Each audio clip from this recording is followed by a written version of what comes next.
Excellences, Mesdames et Messieurs les chefs d'État et de gouvernement, Excellences, Monsieur le Secrétaire général des Nations Unies, Mesdames et Messieurs les représentants des organisations non gouvernementales et de la société civile, Monsieur le Président, au nom du Président de la République gabonaise, Son Excellence Ali Bongo Ondimba, je tiens tout d'abord à remercier Son Excellence Monsieur Volkan Bozkır, Président de l'Assemblée générale des Nations Unies, pour avoir pris l'initiative d'organiser cette importante réunion consacrée à la riposte au VIH-Sida à l'horizon 2030.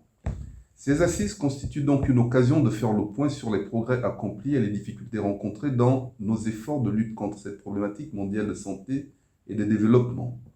Monsieur le Président, l'objectif de l'éradication du VIH-Sida dans le programme de développement durable nous a permis de comprendre qu'une riposte efficace contre cette menace à la santé publique jouera indubitablement un rôle important dans la réalisation de plusieurs objectifs du développement durable.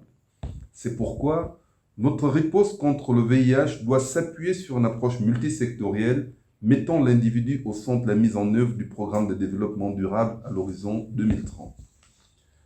Dans le cas de la mise en œuvre des déclarations de 2011 à 2016, le Gabon a pris d'importantes mesures, notamment la gratuité du dépistage, la prise en charge globale de la femme enceinte, ainsi que la mise en œuvre d'une assurance maladie universelle pour les bilans biologiques et les infections opportunistes des personnes vivant avec le VIH.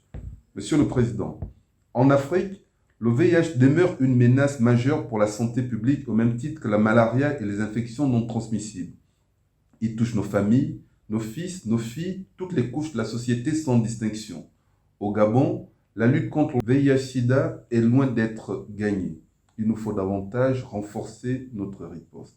Les femmes, déjà victimes de diverses formes de discrimination, subissent une nouvelle fois l'inégalité face à cette pandémie. 5,8% contre 2,8% pour les hommes. C'est pourquoi, dans le cadre de la lutte contre les inégalités hommes-femmes, un programme soutenu par la première dame du Gabon, Son Excellence Sylvia Bongo Ondimba, met un accent particulier sur l'éducation et la protection des femmes.